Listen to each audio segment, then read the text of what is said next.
Bueno, pero buenísimo. En cuanto me sentaste en esta esquina de Prado y de Orticós, me dije, me pongo a los pies de la invitación de la señorita que hoy hay fiesta en La Bolera. Sí, fiesta, pero ten cuidado, no caigas ahí en el vacío, ¿eh? No se preocupe que no me dejaré llevar por las bajas pasiones del juego. Trataré de mantener los pies bien puestos sobre el asfalto. ¿Tú sabes lo que hay debajo de este pavimento? Seguramente no, claro que no. Entonces sí habrá fiesta, querido Marito, pero fiesta, mira, de nociones de historia. Te cuento, debajo de este asfalto, como tú dices, pasaba la zanja de Dorticós, que antes fue un arroyo, riachuelo en días lluviosos. Y muy pronto los fernandinos comenzaron a verter todas las inmundicias hasta convertirlo en una zanja pestilente. Zanja que dio muchísima batalla hasta que finalmente fue soterrada a finales de la década de 1950. ¿Y entonces, el viaje hoy es por el inframundo pestilente de la Fernandina? No precisamente, el viaje hoy será por la historia de esta esquina noreste. Entonces, ajustémonos los cinturones y veamos qué ha preparado para hoy nuestro guionista. Prado y Dorticós, crónica de una esquina. Comencemos nuestro recuento.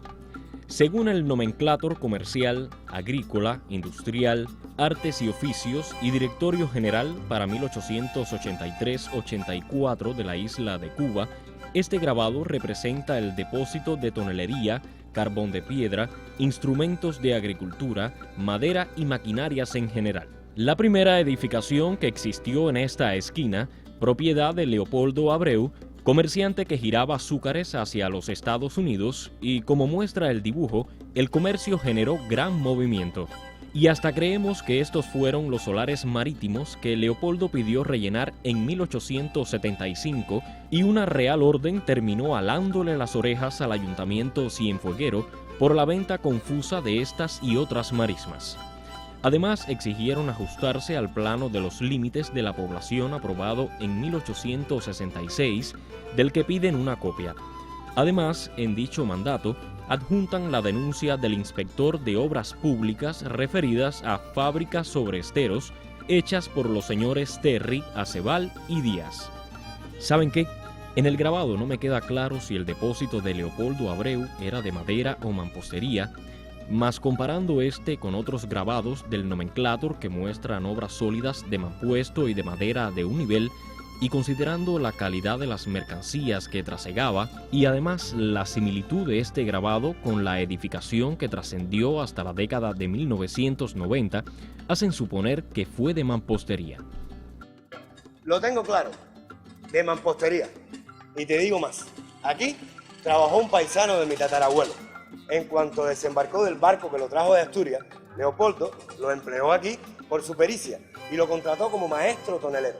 Recuerden que en tiempos en que Cuba era la azucarera del mundo, la calidad de los envases importaba muchísimo. Sí, pero hay algo que yo debo acotar. Yo creo que en esos primeros toneles no deben haberse usado las maderas preciosas cubanas, porque el sabor amargo se le transmitía a los azúcares.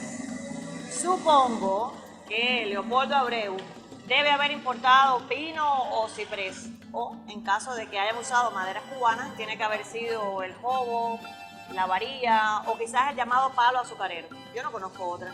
Sí, al principio se comenzaron a utilizar toneles de 115 kilogramos, pero después cambió el nombre a bocoyes por el tamaño y el peso. Ahora comenzaban a pesar 460 kilogramos. Grandes. Sí, ahora es toneles.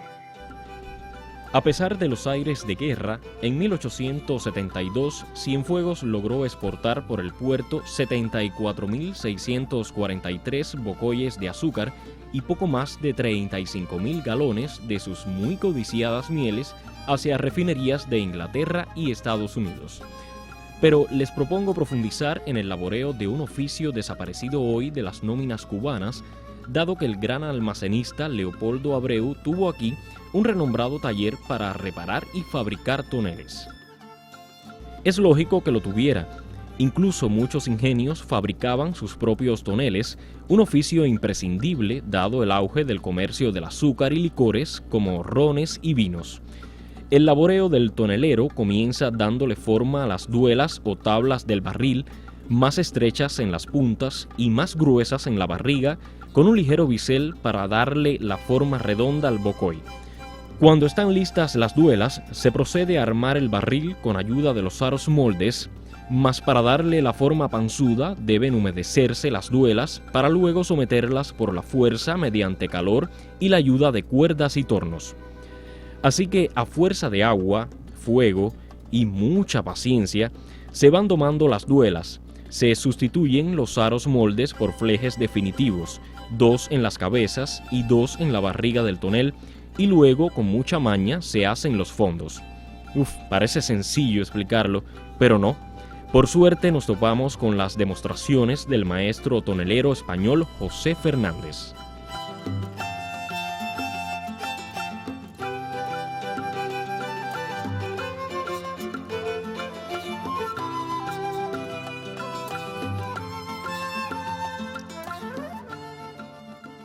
Según investigué, el poderoso almacén, fundado por Leopoldo Abreu aquí en la zona de los muelles, reinó durante mucho tiempo en la ciudad. Y aunque aparecieron fuertes competidores, valió tanto el prestigio de la casa como la prudencia de su dueño. Decía el paisano de mi tatarabuelo, que Leopoldo utilizaba mucho una frase del Cantar de los Cantares: yo duermo, pero mi corazón vigila. Ay, qué bonito. Sí, tú tienes razón. Es importante la prudencia y también saber consultar. Y hablando de consulta, hay algo que yo todavía no he podido hilvanar en esta historia. Y es que no me queda claro si fue Leopoldo, alguno de sus herederos u otro propietario, quien vendió al ayuntamiento los 4 solares de Prado y de Orticoz que conformaban esta edificación, para que en 1910 se construyera aquí la primera planta generadora de electricidad en Cienfuegos. Y eso vino a cambiar la fisionomía de la ciudad, no solo desde lo físico, con esas chimeneas gigantescas, sino también desde lo sonoro. Dicen que aquellos aparatos trepidantes ponían a vibrar todos los edificios de la zona. Pero eso yo sí lo tengo claro. ¿Sí? Aquí justamente de esta parte, en Prado y Santa Clara, es donde está la gran viga de acero que no permite las vibraciones. El proyecto inicial pretendía iluminar la ciudad en horas nocturnas y alimentar los tranvías eléctricos que también se proyectaban poner, pero aquella primera planta solo logró generar unos 6.000 megawatts por hora. Luego la generación eléctrica se ensanchó considerablemente en 1913, cuando se le sumó la hidroeléctrica de San Blas con una capacidad de 1.000 kilowatts a partir del aprovechamiento hidráulico de los saltos de agua del río Mataguá. Esto permitió dividir a la ciudad en sectores, de manera que la planta del Prado alimentaba los primeros 4 circuitos de distribución primaria y la subestación de la calle Gloria o Sub San Blas sostenía los restantes 4 circuitos. Por tales razones, fueron frecuentes las demostraciones de habilidades de los linieros colocando tendidos en postes o cableando una vivienda. Espectáculos desarrollados en el frontón Jay Alay. Echemos una mirada a los aparatajes ruidosos de la primera planta generadora de electricidad de Cienfuegos, ubicada en Prado y de Orticoz. Estos eran sus transformadores. Aquí sus generadores. Esta era su pizarra eléctrica. Y esta su chimenea. La planta de Prado y de Orticoz generaba electricidad a partir de 3 turbogeneradores trifásicos Westinghouse de 60 Hz, los cuales tenían una capacidad de 12,5 megawatts. Mas, a pesar de la introducción y modernización de algunos aparatos, la añeja planta solo generaba poco más de 6.000 megawatts por hora, la ciudad crecía, también la demanda de consumo, y se hizo necesaria la inversión iniciada en 1948 para una moderna planta generadora, la segunda de Cienfuegos, en la zona de Oburque, aunque la vieja planta siguió crujiendo como caballo de batalla generador. Tanto que este fue uno de los sitios tomados por los rebeldes de la ciudad el 5 de septiembre de 1957.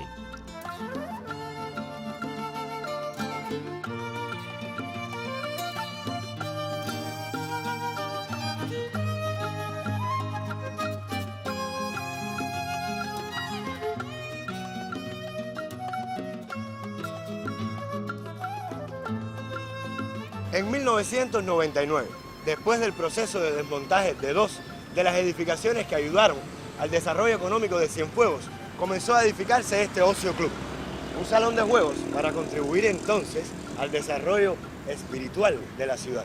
Así mismo, Marito. Y desde ese entonces, esta esquina ha sido punto de referencia para el encuentro de amigos, familiares, enamorados, que deciden ir al mar o al centro de la ciudad.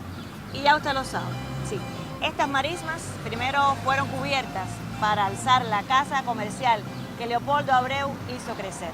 Luego, en 1910, se ubicó aquí la primera planta generadora de electricidad en Cienfuegos. Y hoy es uno de los centros recreativos más visitados por nacionales y foráneos. Justo aquí, en esta esquina noreste de Prado y Ortigosa. Vamos entonces.